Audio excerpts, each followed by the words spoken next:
Welcome to Live Pure, the podcast. I'm your hostess, Janelle Alexandra. Get comfy, settle in, as we discuss all things health and well-being. Be sure to like, share, and subscribe. Now, let's get to talking about living pure. Hi, welcome back. I'm Janelle Hedberg, your host, and today we're here with my friend Nikki Barrett to talk about her new book and maybe even a little fun stuff along the way. Absolutely. Let's do it. Yeah. How are you today? I'm wonderful. It's really good to see you. Thanks. It's great to see you, Janelle. Did you have some good trips? I have had some amazing trips. And these were mostly promoting the new book. Is that correct? Promoting the new book and just kind of getting myself out there, making some connections and living again. Yeah, wonderful. I know. Do you want to tell everybody about your new book real quick? I would love to, yeah. So I wish I had a copy of it here to share with you, but I have a nice little picture of it, and that'll do. So this is my new book. It's Grief to Greatness, and it's really a widow's walk to wholeness. It's kind of my journey back to diving through the pits of hell. I kind of swam around there a little bit. And had a couple suicides planned. They kind of talked me out of the first one, but the second one was a little bit deeper. I got rid of 99.9% of everything that I own. I wiped my computers clean, wiped my cell phones cleaned. I did a little book for the kids, kind of here's your passwords to get in, here's your money, and I'm out of here. And then I had a spiritual awakening, changed my life. And I realized that I'm less of a human and I'm more of a soul on a journey. And I needed to discover that soul and why it came here. And that kind of set me on a totally different path than what I've ever been on before. Kind of the trips that I'm taking right now, making some connections, deeper connections, now that I have a better understanding of life and that there's more to it than what I ever thought before. And I'm jumping out of the cubicle. I'm jumping out of the box that the Matrix has put me in. And I'm kind of learning to be a sovereign soul and what that looks like. And do you think that had you not gone through such deep grief that you would have been able to find yourself in this position, or? Oh, the grief was intense.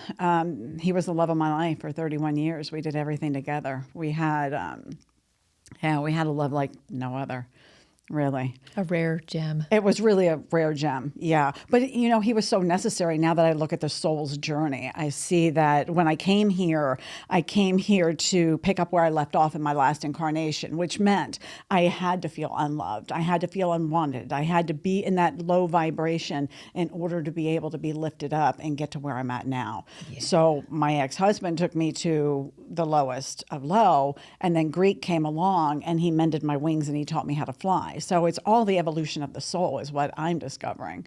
And so I had to go through that. And it had to be such an intense relationship that would cause me to have such a spiritual awakening. And that's what happened. Yeah. It's beautiful. Now, that's how we met. We went on our hike. We went on a group hike together through a Facebook group. Yeah. And I was on a journey of grief and loss myself.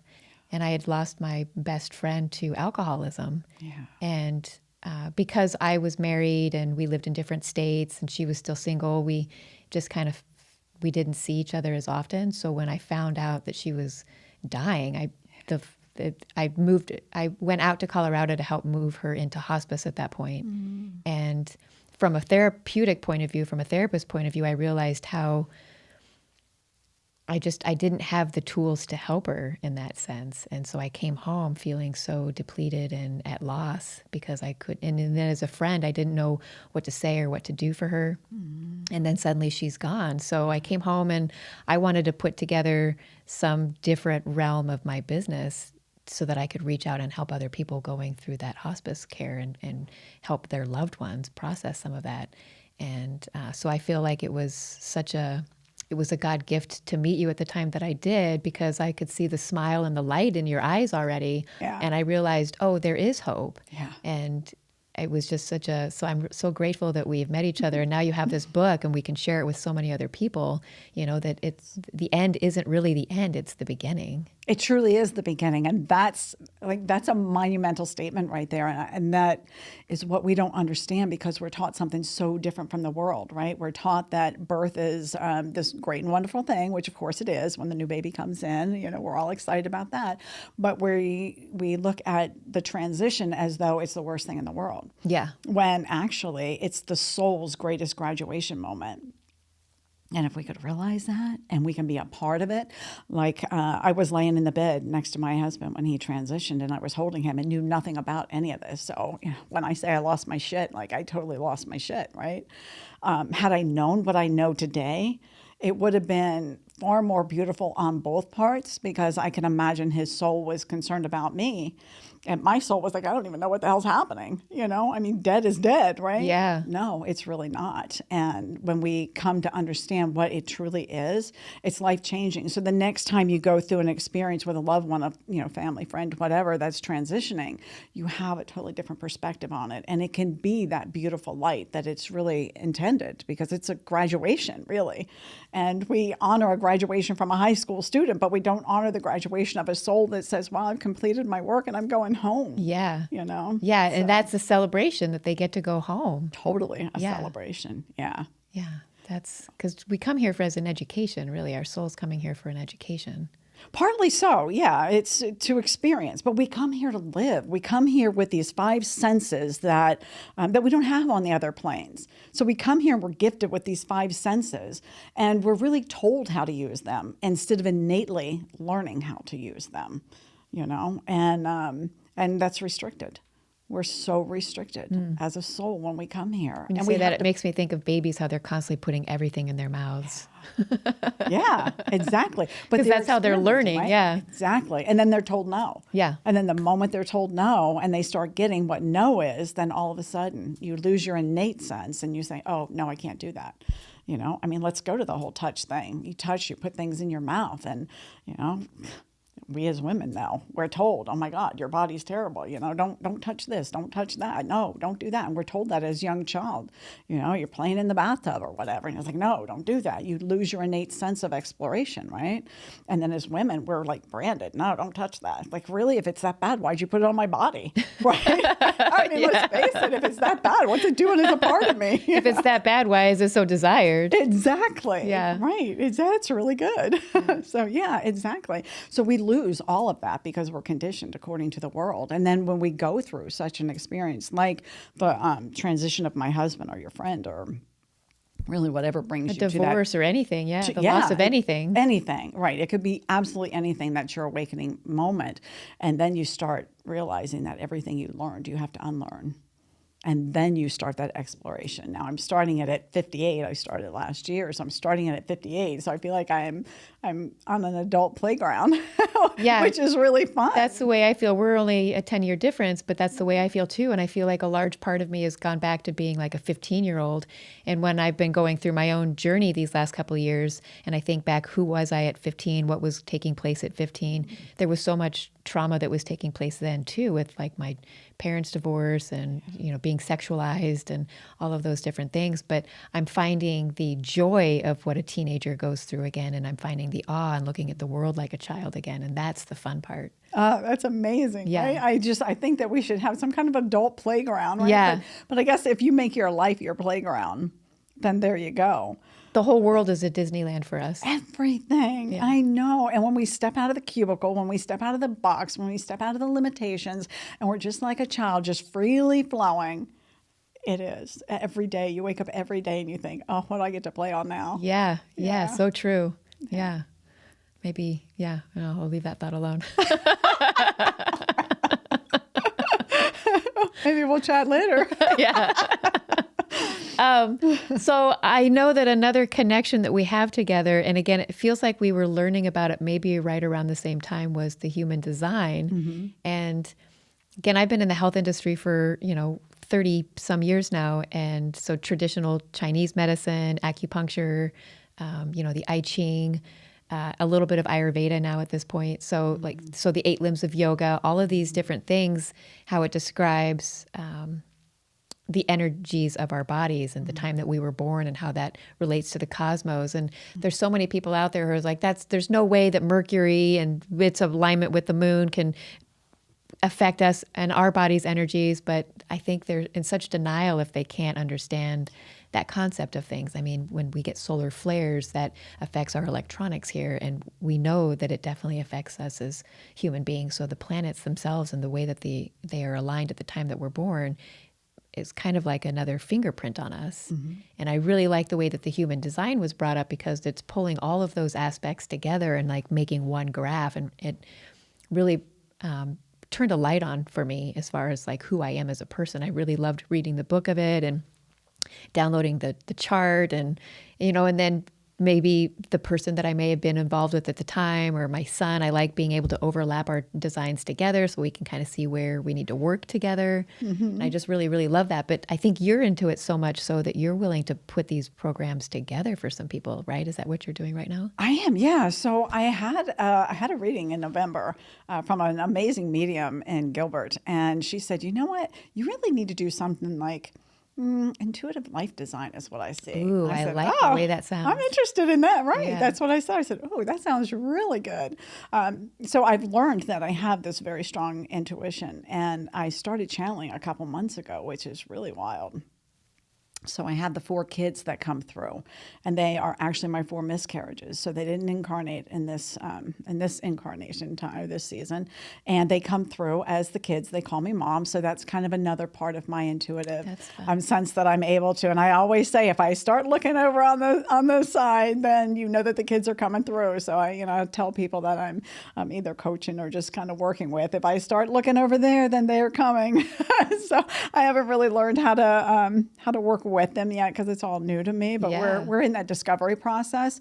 But what really helped me come alive as a sovereign soul is learning the human design, learning astrology, learning numerology. So I realized that I'm not broken. Like, there's nothing that needs to be fixed. Do you have any idea how much therapy and counseling I've had? And then to just turn around and say, oh, wait a minute, there's nothing broken. Like, there's nothing that needs to be fixed. And I'm like, what are you talking about? They've told me I've been broke my whole life. I've been on this journey of fixing. And there was nothing broken. And when I realized how I was made, so when you look at the astrology and you see what your signs are, especially your sun, moon, and rising sign, then I'm an Aries. So no wonder I'm a freaking firecracker. And on top of that... No wonder we get along so well. I know. And on top of that, I'm a Leo rising. I'm like, holy shit, that's double fire, right? And then I said, the only thing that grounds me to the earth is Taurus. So I'm grounded by my moon sign, Taurus. And I thought, okay, so this is starting to make sense to me. So tell me more. And then I started learning about human design. And I said, okay, I'm a generator. That makes sense, that I don't go out and start something. It comes to me and I listen to my gut. Like, we're told to bypass all of that. We're supposed to have the job, get married, have the house, the picket fence, the 2.5 kids, and we're told everything. And decision making is such a huge part of our life. How many decisions do you make in a day? A lot. A ton. And then the thoughts, when you add in just the thoughts that don't include in decision making, it's like thousands of them, like 80,000 thoughts a day or more, I think. Yeah. Maybe I'm just throwing that number out there. No, you're probably right. I mean, you're probably right. But when you think about how is it that you came here to make a decision, when I learned that I'm a generator and it will come to me and I will look at it and say, uh-huh, or uh-uh. And I said, I've been saying those words my whole life. I didn't know how to use them. And now I will look, I had a lady contact me on the way here, and it was about doing a podcast. Funny that I said, I'm actually on my way to do a podcast. So she wanted me to be a co-host on her podcast. And immediately I said, yeah, that feels right. Immediately I knew, because I've learned how this works. I'm a generator. Bring it to me. I'll tell you if I like it or not. Right? Don't bring me M&Ms because they're not going to settle right. But bring me a podcast. I'm like, I'm in. Yeah. So learning that was critical to knowing how my soul navigates through this earth. And then the numerology, that's huge for me. I'm still working on the numerology, but it makes so much sense to me. It nailed it for me. When I learned I'm a Master 11, nailed it for me. I'm here for a big reason, and understanding that there's nothing different than any of the other numbers. We're all here for, a huge impact, but there's something about the master numbers that have come here on, let's just say, a more difficult path, and that the difficulty is going to be manifested into something supreme throughout the journey. Ooh. Yeah, it is. I'm here for a huge reason. And that's why 3 suicide plans in this journey, I'm still Failed. here. Yeah. Yeah.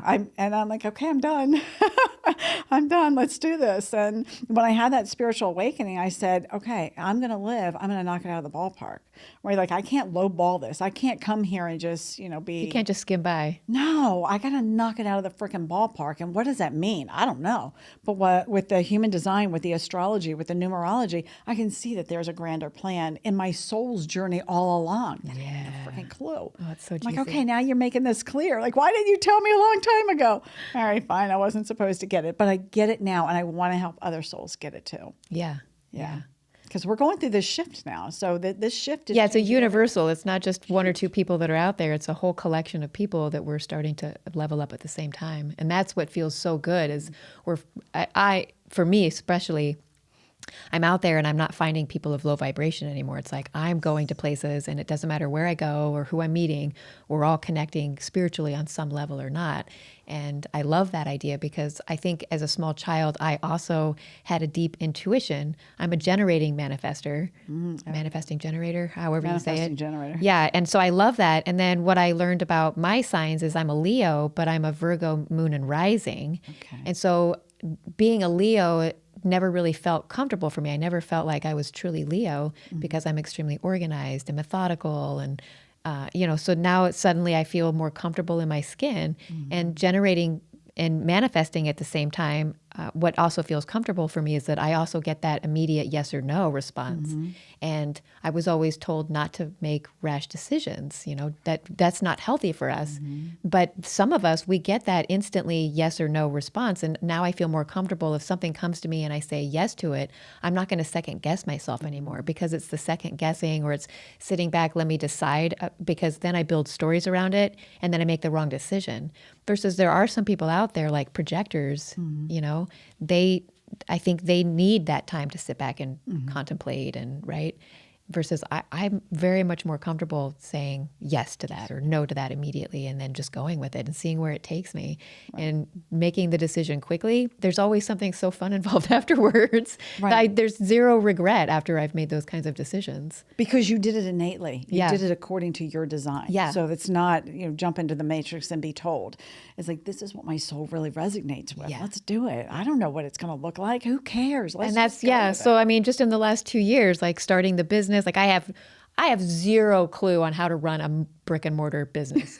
But I went out and I found the space and it clicked and I liked the neighbors that I had and I know them from other circles already from years ago. And I was like, this is where I'm supposed to be. And there wasn't any second thought about it. And I've made a gazillion mistakes over the last year and I've spent way more money than I thought I would. But I'm still sitting in it thinking, well, there were going to be mistakes along the way anyway. Why not make them now so that 5 years down the road, I've got it all figured out now. And so I'm still 100, I'm having such a great time with it. And you know Even what? through the mistakes, I'm like, yeah, let's keep doing it. And I love the word that you're using as mistake because it's a word that we have used really our whole life. There are no mistakes.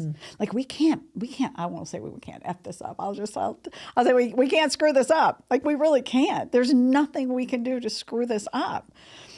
Just try it. If it doesn't work, just like, okay, that's the door that I'm not supposed to walk out. Right. Or touch the fire and it burns. Okay, so if I utilize fire in this capacity, that's going to hurt.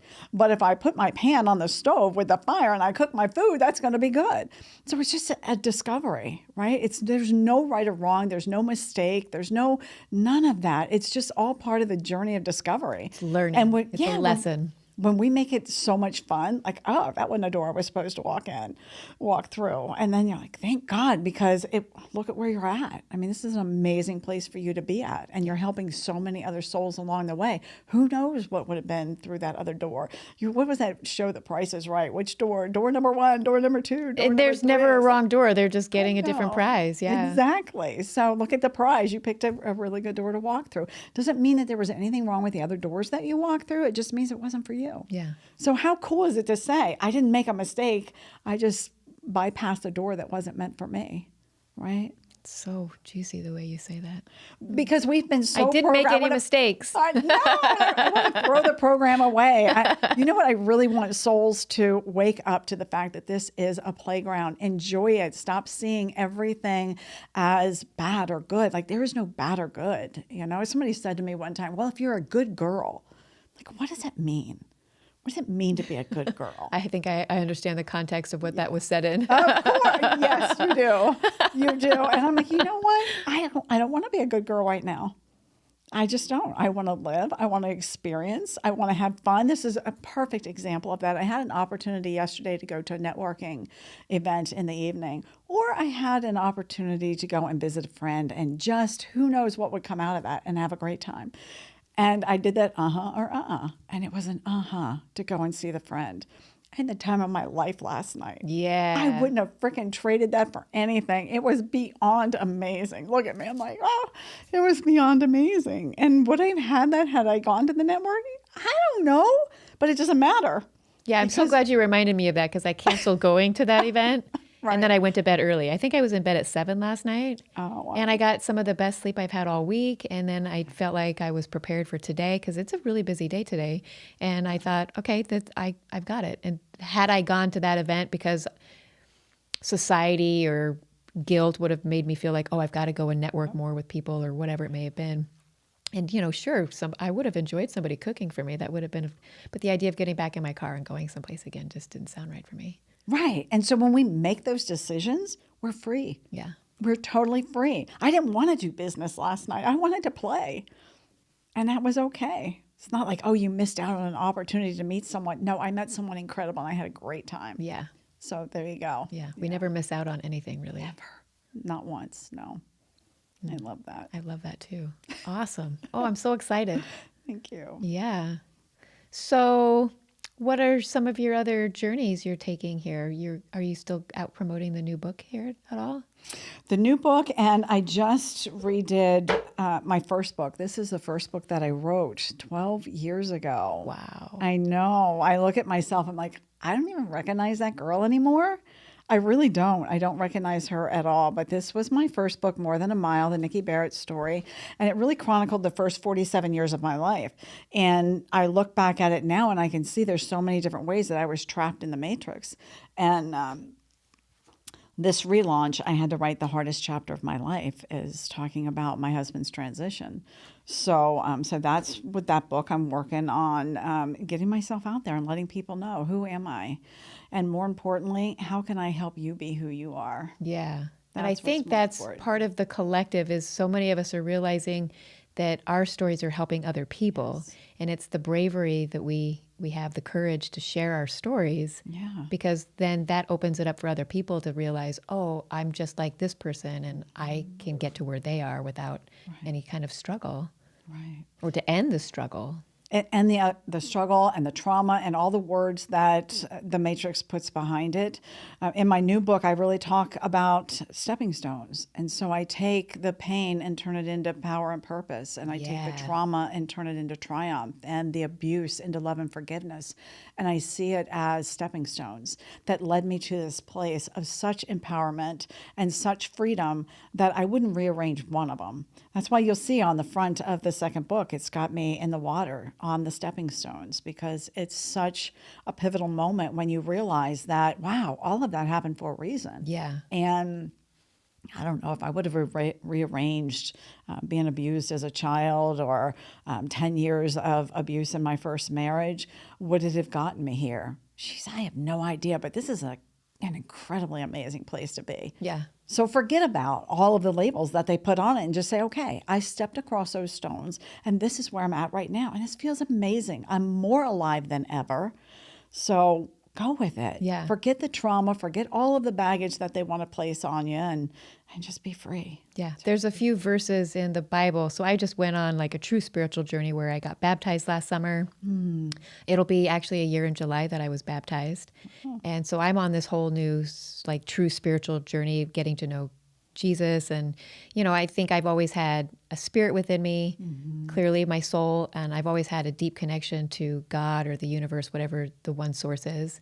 But to have a relationship with Christ, and what I admired the most about the Christianity is the Bible gives us so much context. And so there's so many verses that talk about how it's through our trials that we triumph, and how God doesn't give us more than we can handle. Right. And so it's through these little verses that I've been learning over the course of the last couple years that has really helped set me apart from where I used to be. And I don't look at anybody as a bad person anymore. So even those who deeply betrayed me through my divorce and the whole scenario is, I don't see them as bad people. I see them as truly hurt people, truly lost people. And that allows me to have empathy and compassion still for people that are out there. And it allows me to think, well, if I've gone through hell and been able to walk out of it, now I have a way to be able to go in and help others out. And so it's through the compassion and the kindness and the forgiveness that we can find within ourselves that we can now show to others. And it's living that kind of life that opens it up for other people. Yeah. So I'm, hoping that through the forgiveness, eventually other people can kind of wake up from that. Yeah. And that's what they want. They want out. They want out of the death trap. Yeah. Because really, there's so many walking dead on the face of this earth. It's ridiculous. I was one for so many years. So numb to everything around them and their own selves. And I've been fortunate enough to have clientele that were so disassociated with themselves through especially childhood trauma that I don't even experience energy moving in their bodies. So I've been able to get to them before disease has actually set in, but we've had to go through a lot of work and holding space for them and them going to other type of counseling because, I can only do so much as a therapist in my realm. But one client that comes to mind is I suggested they go get acupuncture because there's only so much acupressure itself can do, but it finally opened up enough channels that when they came back, I could feel energy actually moving through their system and they started to become a different person. And it's been eye-opening and an honor to really see some of these clients of mine in the shift that they've been able to make in a couple years as well. But then I owe that to myself. It's the energy that I'm showing and the energy that I'm exuding out into the universe that is helping them elevate themselves as well. 100%. So you're a part of the shift, really, because it's all energy. Yeah. And that's what people are awakening to, the fact that we are all energy. So by moving that energy, you're releasing that trauma back into the universe. Gaia's taken hold of that. She's loving it, honoring it. She's recycling it. And it'll come back in the form of love because that's what the fifth dimension is. Yeah.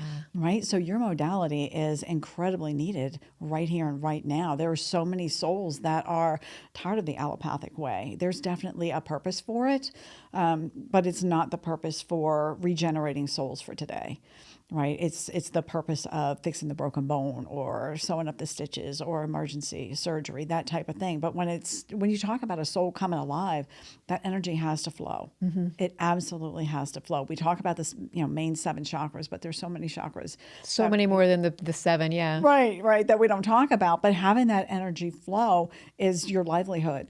And when it's stuck, you're stuck. What's it feel like to be stuck? It's terrible. So what you're doing by releasing that energy is freeing a soul. You're setting the captives free. So kudos to you, girlfriend. Thank you. That was part of my vision when I did Ibogaine was I floated through the river of souls. Oh, wow. And it was, I can say it out loud, but I can't express deeply enough or in detail enough of what I truly saw. And my experience, had somebody seen the exact same thing, they may not have walked away with the same outcome as me. But I look at it as I've been able to go into hell and I've been able to come out of it. And now I'm here to free these other souls. And it's a God gift. It's a God gift, a literal gift from God that I have the capability to be able to do that and to have the eyesight of that now and the freedom to do that in the way that I feel fit is... nothing compares to that feeling. No, that's absolutely beautiful. Yeah. I believe that it is the God in you touching the soul, reminding the soul that you too. Yeah, it's like a little jumper cable, like, hey, wake up. This is who you are. Right. You got a little AED. I'm here. Yeah. I'm awake now. Yeah. Thank you. Yeah. That's how it feels like. I love that. And so by you releasing that energy and getting it to flow again, and then coming up alongside someone like myself who says, okay, now that you're awakening, let's find out what your soul came here for. Let's find out your astrology. Let's see.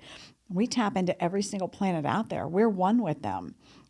Be in a Mercury retrograde and tell me that you don't feel the planets. Oh, right? God. This last year with all of the eclipses and stuff, I was like, what's going on? I know. April was so tough. I don't know anybody that said, oh, April was really easy. Like, really? Oh, yeah. And we had just got back from our ibogaine journey at that point, too. We, so we had only been integrating for a couple of weeks, and then it took place. And so my friend that I went down with, we really had to hash it out. And I'm not sure our friendship will ever be the same after that. Oh, yeah.